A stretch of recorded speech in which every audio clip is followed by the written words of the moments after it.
Great. Thank you so much. Good afternoon, everyone, and thank you for joining us. Welcome back to the Census Academy webinar series. And in today's webinar, we will be learning about the U.S. Census Bureau Geography Census Tract. In case you missed it, my name is Deborah Rivera, and I will be the host for today's event. And along with my colleague, Kim Davis, we will be providing technical support to our speaker and monitoring the chat, which we will use to send helpful information and resources to you guys. And before we get started, I just want to do a little bit of housekeeping. For those of you who are not familiar with WebEx, the chat feature can be accessed through the icons that are located in the bottom center of your event window and also towards the right-hand side of your event screen. This webinar is being recorded, and within a week, we will upload the recording and supplemental materials to our Census Academy site for your future reference. And we will also provide you with a link to where those resources will be posted via the chat. We will also have the question and answer session towards the end of the presentation, so please take a moment to write down any questions that you have as we go along. We would also like to ask that you complete an evaluation at the end of the webinar today. Once again, we will be sending you that link via the chat and will also be available once you exit out of your WebEx screen. So now I would like to introduce our speaker for today, David Craker. David Craker has worked at the Census Bureau for 23 years, first as a geographer in the New York office, and more recently as a data dissemination specialist. Previously, he worked as a cartographer for private mapping companies as well as being a French instructor. David holds a BA from Clark University, an MSc from Rutgers Newark, as well as studying at the University of Caen in France. Thank you so much, David. Okay, hi, thank you so much. I'm going to go ahead and start here. So this is a bit of a geography lesson and also just to show you some places that you can find information where people use the Census Tract. Before I actually get going, I wanted just to put this at the beginning of the presentation. This is where I did some of the research for this. You know, lots of the information in the stacks of the New York Public Library, and so that's where a lot of this historical information came from. So what I will do today is go through the history of the Census Tract and also explain a little bit, you know, some of the parameters of it and the attributes of it, and then I'll go into a few websites to show you how people are using the Census Tract and also where you can get data from the Census Bureau that's at the tract level. So hopefully we can get through all that. And so let me just start out with this. Many people know the Census Bureau as the agency that takes the census, the national census, but you know, many years ago, you know, even in the late 1800s, we weren't known as the Census Bureau. We were just sort of the national government taking the census, and we were not the only one at that time that took a census. And so we actually had around the United States different agencies that did things. So states would actually take their own censuses. So, for example, New York State would take a census every 5 years. And actually, presently, the state of Massachusetts does its own census every year. But anyway, at that time, the turn of the century, in the 1900s, we also had church groups that would go around and they would do their own censuses. They wanted to know things like, you know, what their congregations were like, and they would analyze it and they'd look for diseases and items of that sort. And so they were a primary user of their own information and the Census Bureau's information.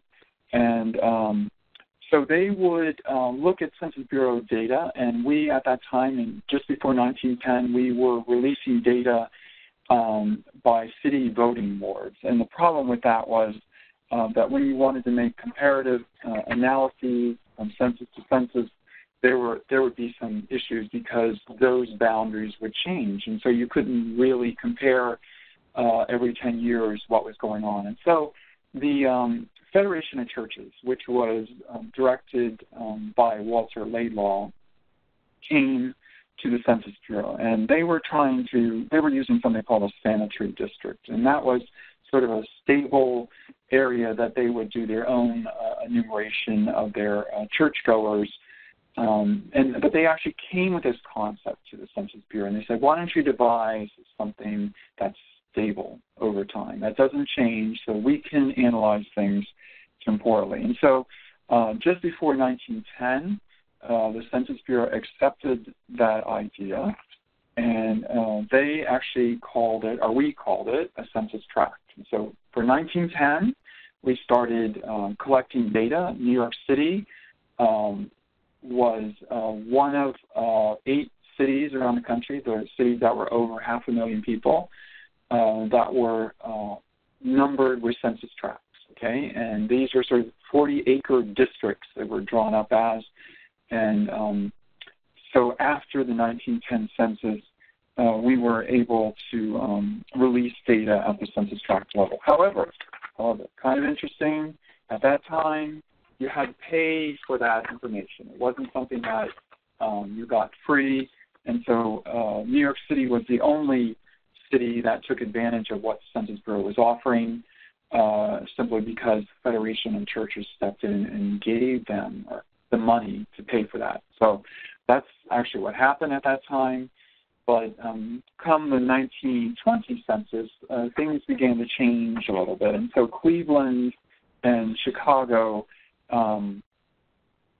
they purchased data.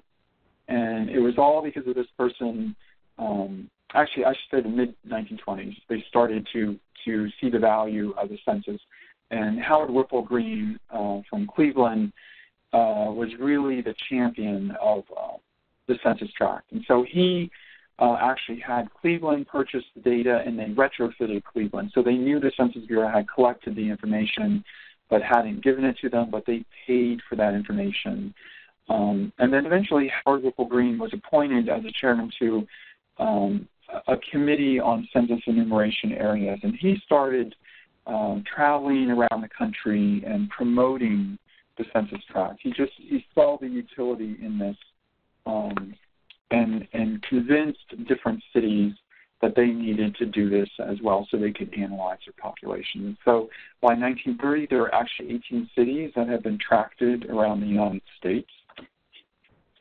And by 1940, the idea became more and more popular to the extent that the Census Bureau made the census tract its official entity.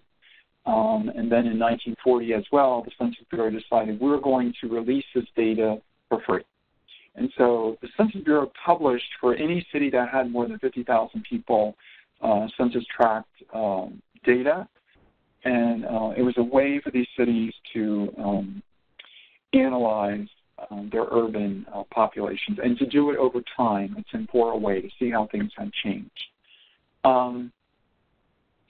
Just so we know, after the 1940s, later on in the 50s, 60s, 70s, the Census Bureau had something called a block numbering area because the census tract idea went sort of national, and it was all these large cities started creating census tracts, but for rural areas there was no such thing. And so the Census Bureau came up with something called a block numbering area, which was comparable to a census tract. And then later in the 70s, they sort of meshed the two and just called everything, whether it was rural or urban, a census tract. So that was just something to keep in mind. It wasn't easy, by the way, to get these census tract committees together. It was a little bit elaborate. And Howard Whipple Green, when he went around in the 40s and, trying to get people to do this, he had all sorts of schemes and things. But just something to keep in mind. So really by the 1940s into the 50s, much of the country started to be tracted out, as we like to say. So what are some of the characteristics of a census tract?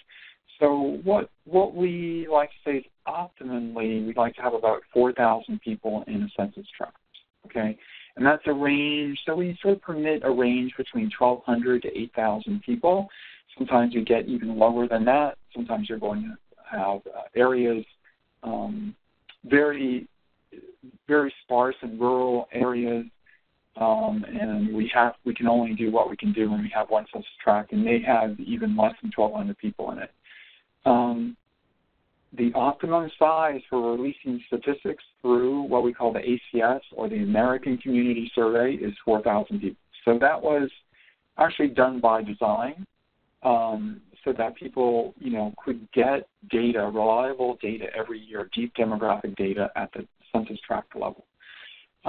Census tracts, if they spike in population, then we will subdivide them into smaller census tracts, and we will sort of change the numbering scheme slightly. And so I'll get to that in a few minutes. Some more geographic attributes, if we want to think about this as we look around the country. The whole country is not the same, okay? And so when those census tracts, let's just think about this. When the census tracts were created, at that time, the Census Bureau was trying to gather not just information about the people, but also business information. And so quite often, you would find that the central business district of a city, where you'd have a main street or a market street or a broad street, sometimes when you look at a map, we'd say, well, how come that isn't the boundary between one census tract and another? Well, the reality was that the Census Bureau was trying to get the business information for all the businesses along that one street. And so sometimes you will see, if you're looking at city information and it's in an older area, that census tract boundaries are not on the main street, but they're off the main street by 1 or 2 blocks. And that was sort of to capture the data that was in that one business district. We also have some peculiarities here. I won't say peculiarities, but something to keep in mind. So census tract boundaries don't cross county boundaries, okay? So that works pretty well when you have urban areas. Doesn't work so well always when you're down in a rural area like Texas, where we like to have 4,000 people in a census tract, and here you have a county that may only have 1,000 people in it. So in that respect, you're sometimes going to get census tracts that are very sparse in population. So one thing just to keep in mind. The other thing is in the Northeast, so this little map I have up here at the right, the Northeast of the country, and even to some extent the Midwest, we have these things called MCDs, or minor civil divisions, or towns and townships. When census tracts were created, it was sort of put in there, sort of unwritten agreement, I guess, that census tracts just did not, at that time, did not cross minor civil division boundaries. And so that's sort of for people in the Northeast, sometimes that makes things a little bit easier. However, we do have areas like in Maine or Vermont where we have very, very sparse population, and so we may not cross, it might be congruent to minor civil division boundaries, but sometimes you're going to see 1 or 2 or 3 minor civil divisions or townships that are put together, and they're created into just one tract, okay? And that's the idea behind that, is to get enough population in there to get an accurate reading. In the South and the Southeast and even the West, this little map here on the bottom, we have a thing called census county divisions. Those are statistical equivalents of the minor civil divisions or town or township areas in the Midwest and the Northeast. They were created by the Census Bureau, and census tracts do not cross those boundaries as well. So that's another thing, we like to keep in mind when we're analyzing census tracts. So, okay, and then I like to show this. This was done by a company called Social Explorer. It's just a good example of how they've used our census tracts, and I like to show that the census tract is not just something, that's just put out there as a square that has data in it. In fact, they follow, to some extent, the built environment. So they follow rivers and they follow roads and that sort of thing. And quite often people who are studying environmental impact will use census data, and it can be very helpful to them as well, because they can follow rivers and lakes and that sort of thing, and the tracts align to those quite often. Not always, not perfectly, but much better than some other things would. the other thing is tracts are wall-to-wall across the country nowadays. So you can actually analyze things going from state to state using Census Tract and kind of knowing with a bit of confidence that there's usually about an average of 4,000 people in there, and therefore I can analyze percentages. The other thing, Census Tracts are temporal. You know, you can go back through time. You can certainly look on our website. We go back through time probably only about 30 years with Census Tract data. But after that, you're going to have to, go find the printed volumes, and many of them are actually online now. But you find those, and you will find the same Census Tracts, sometimes going back through many, many decades, and you can find the data, and you can analyze how things have changed. So that's just another thing to keep in mind. The numbering scheme is always quite interesting and throws people off. So first of all, I would say in the older cities around the nation, you're going to see in the inner city, downtown, that the tract numbers are really low numbers because that's where they started. You're going to see things like tract 1 or tract 2, or in this case, tract 6. Okay, and you will notice that when you're in an inner city area, but once you get out to suburbs, you may notice that you're getting these Census Tract numbers that are huge. They might say, 2,500 is the number of the Census Tract. It doesn't mean there are 2,500. It just means that that's how it was numbered.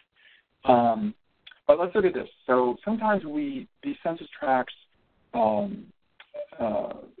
spurt up in population, right, in older cities, certainly. And when that happens, for example, over on the right, if you can see here, we had tract number 6, but when we had to subdivide that tract, we made 6.01 and 6.02. And then maybe again, we may have had to split that as well and then become 6.03 and 6.04. Or the second splitting scheme that's below, we also do that as well sometimes. So you would see that. Over here on the left, I do like to show people, if you can see the second bullet point, that sometimes when you're looking at census products, if you see tract number 20, you're going to see it many different ways. Okay, so on some maps, you'll just see it as tract 20. Sometimes if you're looking in a computerized tally or an Excel spreadsheet, you may see something that just says 0020. That means 20 and then 00 after that. Or you may see 20.00. So just to keep in mind, you see it different ways. I like to say sometimes when you're looking at this, we're dealing in dollars and cents. So think of it that way sometimes, meaning the split number is the cents and the rest of it is the dollar. We also recombine tracts. So every once in a while we get tracts that have lost in population and they have to be put back together. That putting back together is problematic. We don't want to put it back to the original number. We actually want to show people that something is out of the ordinary in an area. So if, for example, we had an area in downtown New York City and the tract numbers were, 1, 2, 3, 4, 5, 6, and maybe tract number 7 kept splitting and became larger and larger, and then at one point it lost population. We had to put it back together. We would never put it back together as tract 7. We would give it a number that has nothing to do with anything that's surrounding it. And that's really just to alert you that something took place there in the past where the tracts sort of expanded and then they compressed. So that's something to keep in mind. So how often do we do things like this? We do it once every 10 years, okay? So what we do is we put something in the Federal Register, and we alert people that we will be, doing the tract program. It's under a partnership program, PSAP, Partnership Statistical Areas Program, that our geography branch runs with the local governments, usually the county, or sometimes other official entities, and they are allowed to analyze tracts, see if they need to maybe split them because there's a spike in population, or maybe recombine them, or every once in a while they're going to make some corrections. Okay, so what I mean by that is when we draw a census tract, we want to see things that are on the ground. We like to have sort of finite boundaries, but we also use surveyed boundaries as well. So every once in a while, you may have something like a railway that was used as a census tract boundary, and maybe that railway becomes defunct, and it's pulled out, and it's no longer there. Then when we come around with this program, we may permit somebody to find the next closest thing. It might be a road along the railway, it might be a river, and to use that as a tract boundary. So we like to keep them current and to have things there that can be seen, okay? So I just call this the anatomy of a census tract. I just like to show you a few things about what's going on. So let's imagine that this area right here in yellow is one census tract that we are dealing with. These are sort of the things that you would come across that a census tract may abut. So up here at the northern, or the top part, we have a county line. So certainly the census tract cannot cross the county line. It can run through a lake or water feature. Then over here we've used a railway as census tract boundary. That's totally permitted. And then we have this highway that comes back here. And then if you can see my arrow here, the census tract boundary actually comes down through the middle of the river just a bit. And then it sort of intersects with this high tension line that comes out this way. So this is one census tract running off the map going another way, and certainly these other areas are other census tracts. So once again, we like to follow things that we can see on the ground, but we also like to follow surveyed boundaries so that when we're collecting data, we sort of have a good sense of where we are, and so we don't get so lost, I guess, when we're collecting data. So I do like to sort of show you how we use the data a little bit, or where that census tract data is going. So you can certainly in in data.census.gov, that's our primary portal for data. You can go in there and you can find ACS 5-year data. 5-year data is an average of data taken in by us over 5 years. If you are looking for census tract data, you do need to look for the 5-year data and not 1-year data. We also do release some data at the tract level for after decennial. Those are pretty much the hard numbers, head count. But you can get some basic information if you're wanting to look into that. And then also we are now releasing response rates that we are gathering as we're taking the 2020 census. And so you can look at our website to see that kind of information and figure out what's going on. So all these sorts of things are used in conjunction with the census tract. And what I'm really going to do is go into a couple websites here today and just show you. I won't go into all of these. I actually have an extra one that isn't on the slide. I will read it out to you so you know what it is. But we will look at this Federal Financial Institutions Examination Council. That is not our own website, but it is a way to see how other people are using the data and how it's important to them. And then I will show you data.census.gov very quickly, and probably I'll do that at the end. And then I will also show you an example of response rate. So let me just zoom out of this really quickly. Here, sorry about this. I'll come back here. Okay. So first thing I'd like to show people is this FFIEC, and they have a website up here. It's called geomap.ffiec.gov. And you can go there, you can Google it, and all you're going to get is what simply looks like a map of the U.S. But as you start to scroll in, as you use your little, your mouse, and you come into this map, you start to see more data, right, more information. But I always like to show this to people because it's just an easy way to see census tracts. Okay, so as you come in, you can see where these census tracts are. They're there in this sort of bright blue, and you can see the roads that they sort around. And if you come in even further, you can actually see the street systems, and you can see what's going on underneath. And here you see those census tract numbers. And so this is just something that is out there on a website that you can use as a reference if you need to figure out, look up an address and then figure out what census tract it's in. You can certainly use this. This is not our own website, but it is a good use of the data that we release, the geographic data, and that they understand it quite well, and that they must have some sort of need, and they put it out there for the public to use as well. So once again, that's up here at the top, geomap.ffiec.gov, if you wanted to go there and look at that.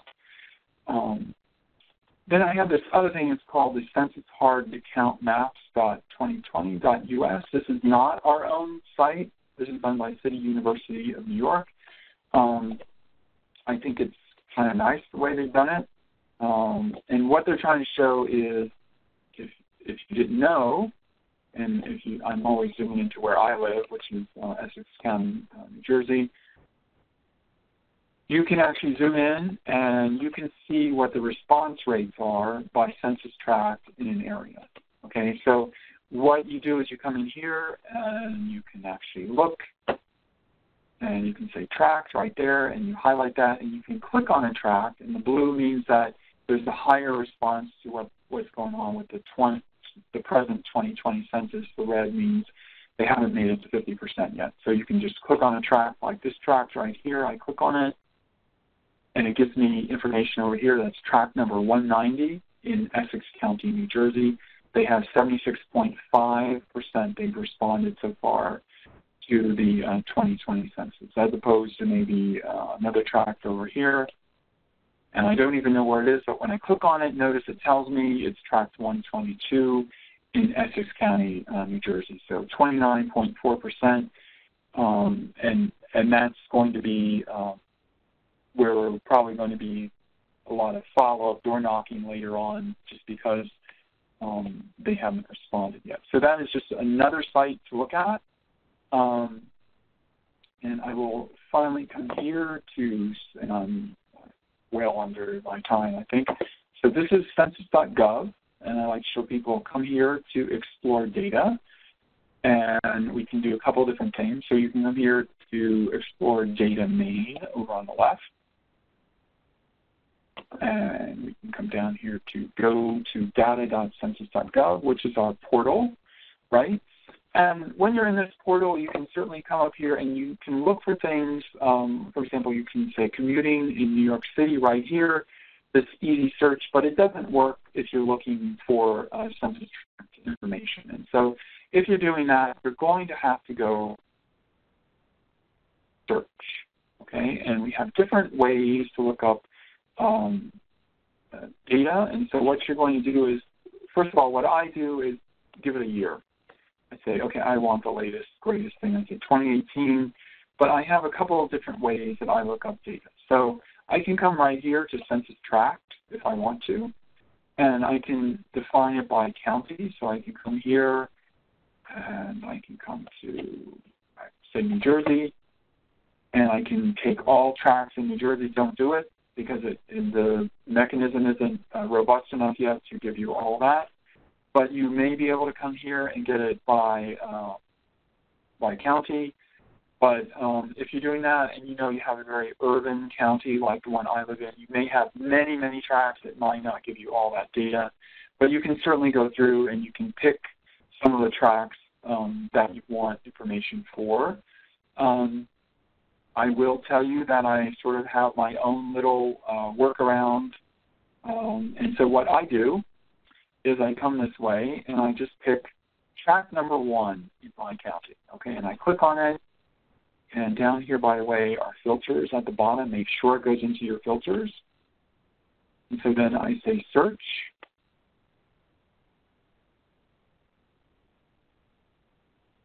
Okay. And it sort of arbitrarily comes up with the table it thinks, that you want. But I'm really looking for the geographies here. And so what I'm going to do is actually click on the map. And remember I selected that one tract number 1 in Essex County, New Jersey. Notice that this map will now go to tract number 1, or near tract number 1 in Essex County, New Jersey. So let's just see what that is. Here it is. Okay, I will zoom out just a little bit. Okay, and it highlights it right there. So notice that's Newark, New Jersey. It is in the city, and notice these are probably the original tracts that were done many, many years ago. But if you want to select whatever you want in this area, you can come up here to the upper left. You click on that little selection tool, and you draw a square through the tracts that you want. And so I did that, and hopefully this will work. Here it comes. So here are some tracts. Maybe I want this extra tract right here. I draw an extra square. And let's hope that comes up. Yeah, it's coming. There it is. Okay, so I now have this information, and I can sort of do this. I can now jump to a table.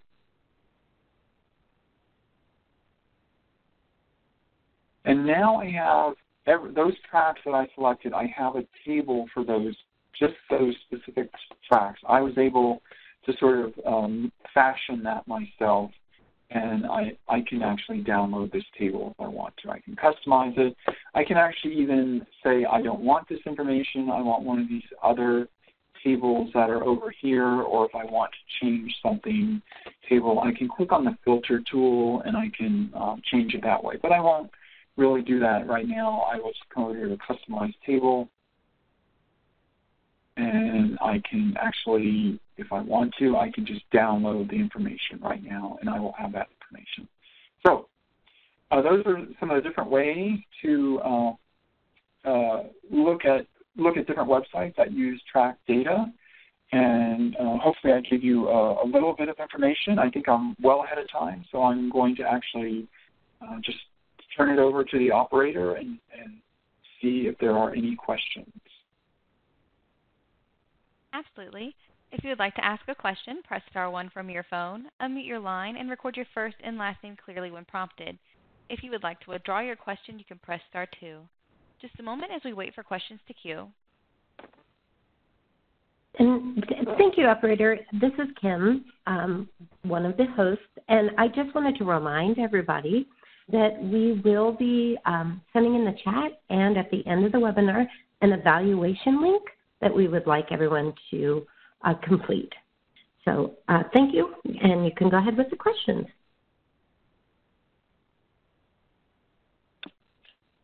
Our first question comes from Will Boschman. Your line is now open. Hi. My question concerns a marketing approach or marketing uses of this. How can I, with a given contact list, get the census tracts for those addresses? And also, is it possible to get the addresses for a given census tract? So, no, you're not going to be able to get the, you mean like, we used to have something where you could look up an address and you could get the tract that address was in, and you could do that on an FFIEC website if you wanted to go that route. But we're not going to do the reverse where you give us a census tract and we give you all the addresses that are in that census tract. You could get all the census blocks that are in that census tract, but not all the addresses. Sure. And I'm not asking you to promote any particular company, but are you aware of any companies that offer that service of giving all addresses within a given census tract? No, I'm not. I'm sorry. Okay. All right. Thank you. That's my question. Thanks. Mm-hmm.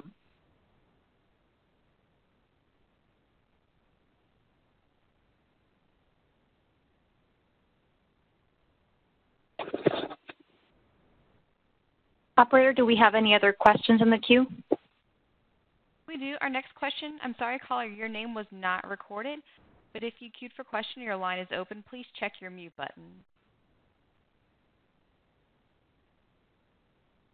Hi, this is Catherine, City of Kenosha, Wisconsin.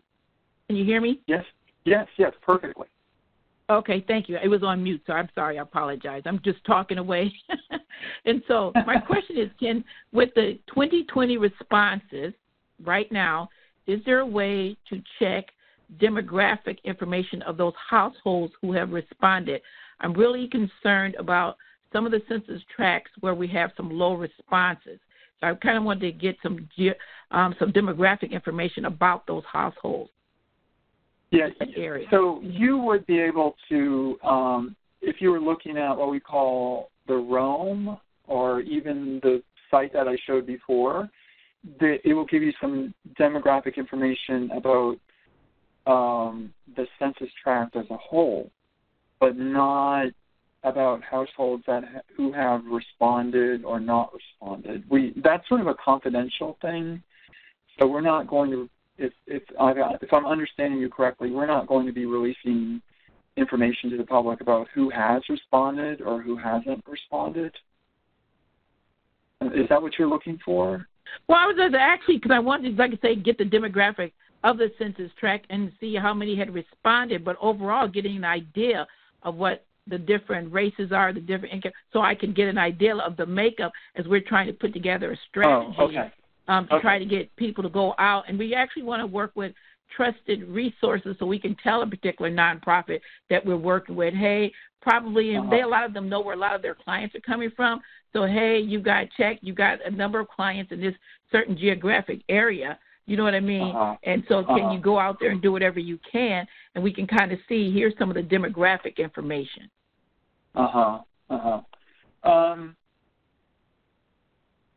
So we have another website. Let me see if I can do this really quick. I'm going to show you. You can go to www.census.gov ROAM. You can go there. Okay. Okay, and then as I go down here, have you seen this before? Yeah, I've seen it before. Okay, so wait, let's stop. Wait, go back. Oh, you're trying to write it down? No, I'm taking a picture of it with my phone. Oh, good for you. Okay, so let's take a photo right here. Okay. Okay, and all right. So let's see if we can do this. We're gonna go to Kenosha. What did you say, Wisconsin? Yeah. We're south. Okay, so let me see if I can get there. Okay, let me see if I can spell it. Kenosha, is that right? Yep. Okay, W-I. Yeah, W-I. Yep. Okay, let's see if we can get there because I'm not really sure if it works that well in here. Okay.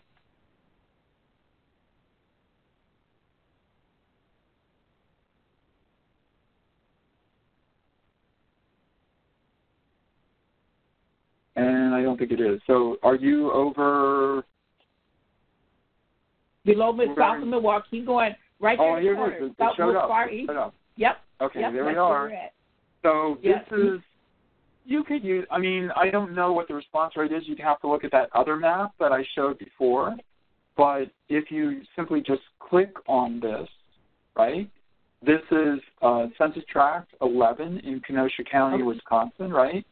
And this is what they anticipate the low response score to be, but we don't really know. And it gives you the whole list of all these things here.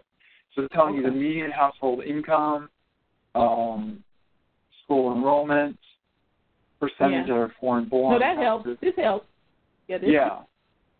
I think that might. Also, I think this is important down here. Percentage of people who have internet. Okay. 63%. That's one of the questions I've been getting with our local newspaper, and they're like, well, a lot of people don't have this or don't have that. So, this is great. This is good. Yeah, and this information, most of it is based on American Community Survey, Census Bureau's ACS. So, please, it says it right here, ACS 5-year data. Make sure that you let people know that that's where you're getting your information from. Okay? Yeah, that's good. Yeah. Okay, good. Yep. A couple of those other resources you cited were good. I'm going to check them out as well. So, no, this is good. Okay, and one other thing, the other thing that you brought up that I had a big question, but you answered it because I have a number of census tracts, and you can see that curved line there. That is the railways. And why are they using railways? You know what I mean? And stuff. And so that threw me off because it's interesting, Yeah, it just needs to be something we can see on the ground. Yeah. Yeah, okay. Well, now that answers my question because that was my big reason for being on this call. Why are they doing that? And then I needed a better way to actually see the actual streets and clear because when I'm in the response rates and I just keep clicking down, I can see it, but still it's kind of faint. So these other sources you've given me will give me clearer view. Oh, good. Good. Yeah, because I think it was. I was at this place. I'm just 2020 census, and it's just HTC map, and I go there and I click on it, and this is run by City University in New York, and when you get there, you can zoom in. Let's just look again, okay? So let's just look at, I don't know if you've seen that before. And, no. Here's Kenosha, okay. Yeah. Here you are, and you can see what's happening. Yes, you can see that, the light orange, you can see those census tracts that are really light. Yeah. Right. Yeah, and if you click on one, he's going to give you a bit of information over here on the left, right? Yeah. And he's telling you 57.4%. Wait a minute. Make sure you look up here at the top. I have that state. Make sure it says tract. Okay, so only 33.4% as of today. They update this every day in the census. Yes, I check every day. Yeah. Okay. Okay. So hopefully that will help you a little bit. Yeah, this helps me. So thank you. Okay. And you're welcome. answer that question about the railway, something visible that you can see. Okay. Yeah. Okay. Good luck. Good luck. Okay. Thank you so much. Mm-hmm. Yeah. Our next question comes from, I believe it was Sarah Penny. Your line is now open. Yes, is this being recorded so we can view it again? Yes. Yes, thank you. I think it takes about a week to get up there on the screen. Actually, let me do this. So this is the very last slide. This is my information. Okay, and my email and my phone number, or if you want a more national phone number to call, you can call them, and I believe you can get help with your data. But if you need some extra help, you can call me if you need to, or you can email me. All right, thank you. Pretty busy lately, but I'll do my best, or I'll try to get you to the right person. Yeah.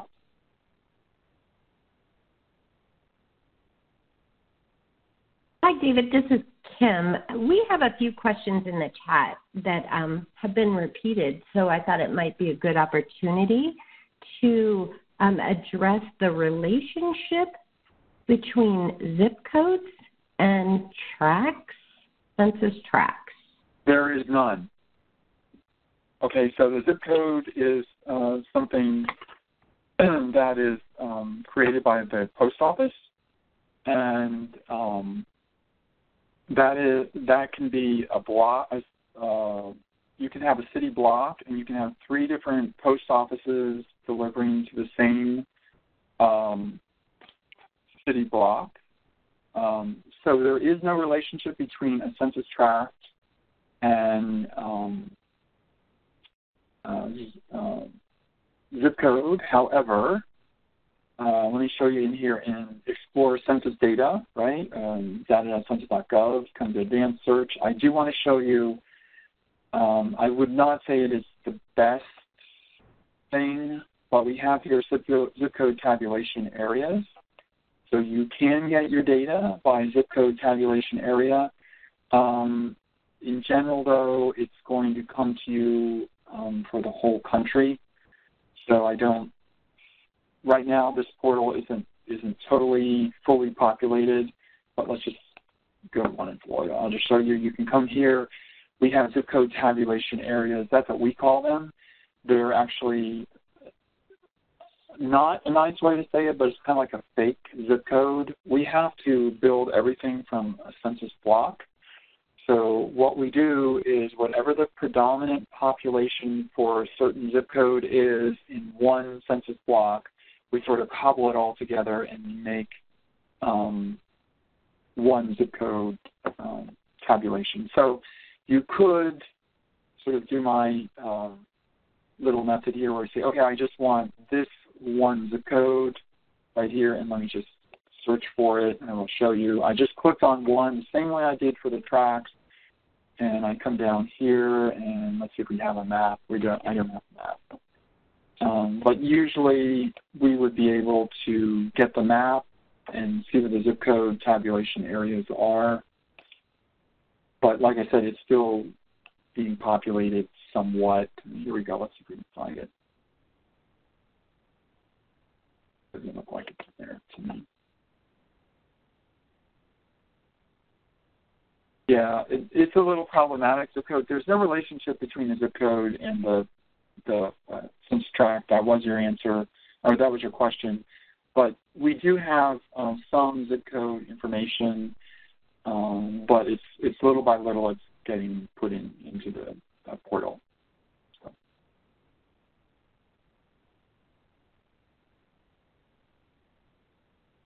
Okay, so I'll go ahead to the next question because that's the best I can answer that question.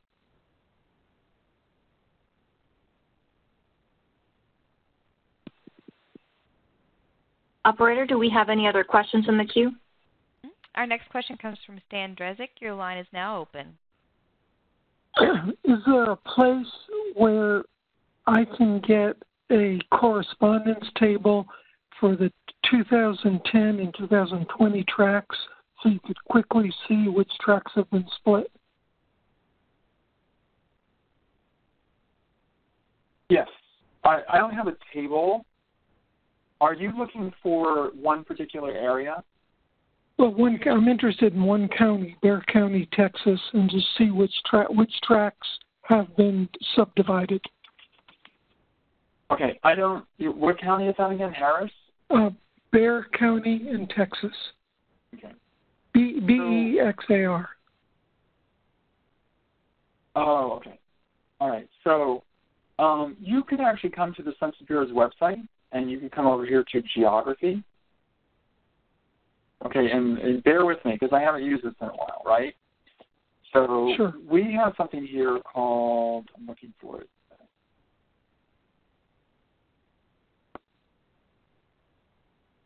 Okay. So if all else fails, I'll just go up here and then we'll Google it. Census Gov Tiger Web. And I'll just put that in. Let's see if we can get there. Here it is, Tiger Web. And I know I didn't show this before. I did put a link to it in the deck. But when you get to Tiger Web here, you can come in and you can look at what's going on. So we are going to, you show me where that is. Where is that? It's in Central, I can't read. It's a little south. Yeah, it's hard to read, right? No, go a little further south. South, okay. Just that'll do it. Okay, it's in the sort of the center there. Bexar. Cursor a little lower. A couple counties a little lower. Wait a second. You go over to the right. One county to the right. Oh, here it is. Okay. All right. So we have this county. Okay, and this is called Tiger Web. Tiger Web is a way for you to see what we have in our different vintages of data, right? And over here, if you want to fool around with it a little bit, you can turn things on and off, right? So notice it says current up here, and if I open this here, we can see what we had last year in 2019 and back to Census 2010. What I understand, the current is the 2020 stuff, what is going to be released after 2020. So if I come over here and I turn on my Census Tracts, this is what it looks like. I'm going to zoom in, and I can start to see what these, and by the way, look over on the left here where I have my list. I'm going to expand that list. I can turn off blocks, and I can turn off the block groups and just look at the tracks. So here are the tracks, okay? Gotcha. Now, these are the new tracks. This is what we are intending to release. And also, when you look at those websites that have the response rates, they're using these new tracks. Okay, so that's something for you to keep in mind. I want to tell you, you need to be in a room where you have 2 computer screens, right? And you open this 2 times. You open one on one screen and one on the other, and one time you look at the current, and the other screen, maybe you look at ACS 2019. You actually have to turn this off over on the left and turn it back on, and you're going to see the old census tracts. Okay, so and there's not a way to superimpose the two lines on the one map? Not that I know of. Okay. So that's the issue. That's why I say you might need two screens. Yeah, hey, it would be great if you could superimpose it. This is the only thing that I know of. There may be something else out there that the Census Bureau has, or maybe your county has something, but this is all I know of right now. Great. Thank you. That's a good start. Okay, great. Thank you. Yeah, and operator, I can take another question if there are any, or if there's something from the chat. We have one question in queue. Dana Kluke, your line is now open. Yes, my question was about data.census.gov, and if you could show us how to map different variables across census tracts. So just like would you show total population across census tracts? Okay. So I come back here to data.census.gov. I go to advanced search, right? And I will tell you, I do advise people, choose your year first. Okay, that's the first thing I tell people. Then I come back here to geography, and I may select my geography, so I come here to tract. And do you have a certain area that you would map? Yeah, I'm looking at Greensboro, North Carolina. Greensboro, okay, good. So I come here to North Carolina. There it is. And what county is that? In Greene County, maybe? That's Guilford County. Guilford, okay. Sorry, bad guess. Okay, Guilford County. And I'm going to say let's see if this works, all census tracts within Guilford County. Notice I clicked on it. Nice. Sometimes you got to click once or twice. It is down here at the bottom. It's coming up in my filters. So notice you always have to look down here in the filters to make sure it's there. And then I can say search. And when I click search, it is going to go, it's going to choose a table for me. It's not necessarily going to let you, I didn't program it. I didn't filter it for the table, but let's just get this open first. So this is the data right here. Here's a map down here. If I clicked on that, it would show what we have selected. But you can always, let me just open this. So it shows the ACS DP5 table. It's right here. If you wanted something else, you could come over here and choose, or you could program the filter, which is kind of what I would do. But anyway, when you get here and you finally get your table open, you come over here to Customize Table. Click on that. Hope it comes up. Here it is. And when I get there, okay, we have this little mapping mechanism in here. It's not as robust as it used to be, but it's not bad. You come over here and you click on Map.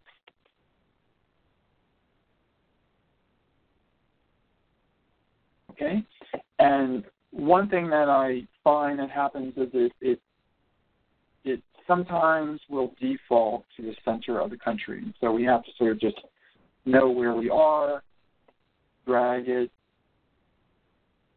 We have to know where our county is. There it is. Okay. So here's the county. I want you to notice that up here at the top, this is what the table is, sex and age and total population. And it would be better to go back to table and familiarize yourself with the table first. But right here we have a down arrow, and these are all the variables that are in that table. And so you could choose whatever you wanted to choose, right? But so let's say we want to find an area that has a percent estimate of under 5-year-olds. So I will click on that, and the map will regenerate right here. And then I can do this other thing. I can come over here to Customize Map on the right once I have my variable. Okay, so make sure that that's the variable that you want. You customize the map. Then it opens this little window, and you click on the gear. and you can change your color. So, you know, some people don't see all the colors as well, so you may need to change it.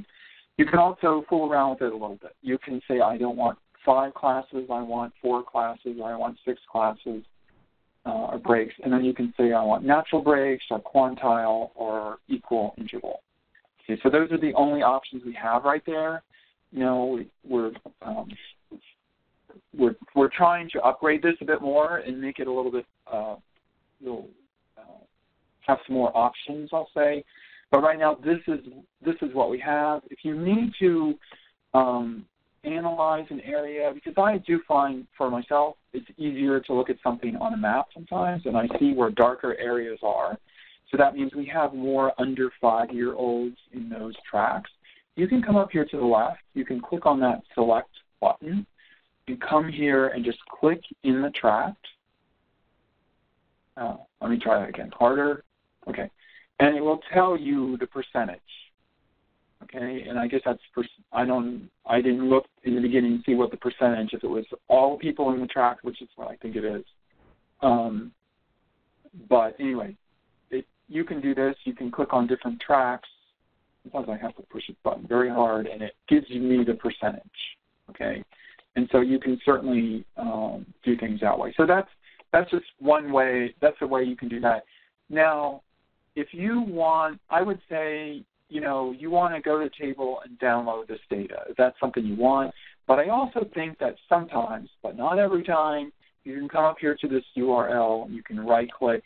You can copy that URL and paste it. And maybe if you just cross your fingers and you click on it, this map will open for you again. So that's something to keep in mind. Or take a screenshot, you know. So does that answer your question? Yes, that was perfect. Thank you so much. Okay, you're welcome. Thank you, David, for answering that. This is Kim Davis. And operator, how many more questions are in the queue? One moment while I gather the questions.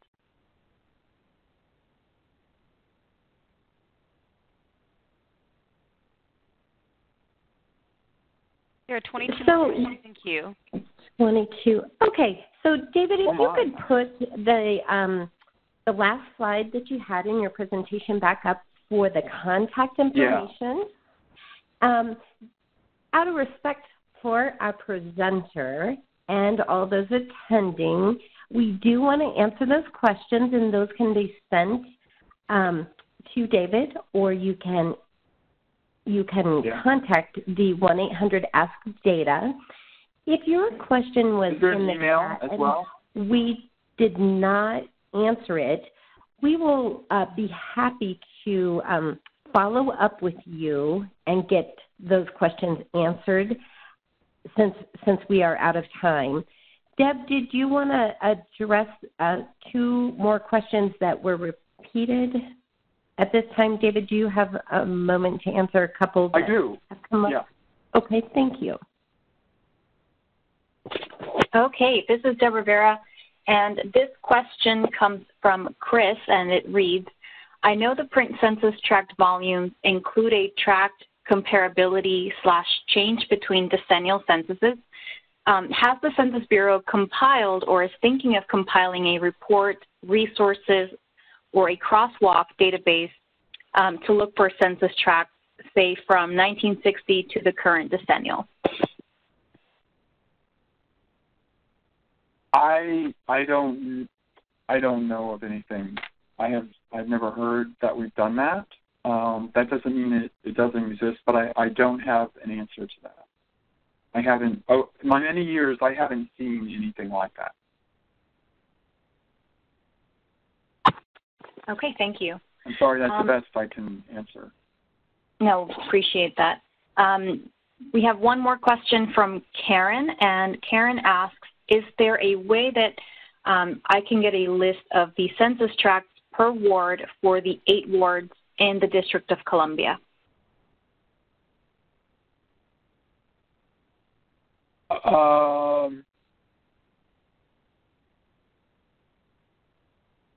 mean, that is feasible, I would say, but we would of myself, maybe, I'd have to have an image of where that ward was and then try to figure out, spatially look at it and figure out what those census tracts are. I almost want to say a better way to go would be to go back, if I can find it here, that FFIEC page, and to zoom in on that to the ward that you're talking about and look at that spatially, or find somebody in your office who's good with maps or good spatially, and that they can look at that and try to figure out what those wards are and write down those census tract numbers. So, you can certainly send me that question and maybe I can look into it, but I think using an FFIEC site to visualize that might be the best way for you to go right now. And that's my answer. Okay, thank you, David. So this is Kim Davis, and we will be wrapping today's presentation up now that we're a little past the hour out of respect for David and everyone's time. Again, you can be sure to email David, and you can also contact the data dissemination team. The information is in the chat at census.askdata@census.gov or by calling 844-ASK-DATA. And we'll be happy to follow up and answer the questions that you did not get answered today. So we thank everyone for participating today, and have a good day. Thank you. Thank you for your participation in today's conference. All parties may disconnect at this time. Leaders, please stand by.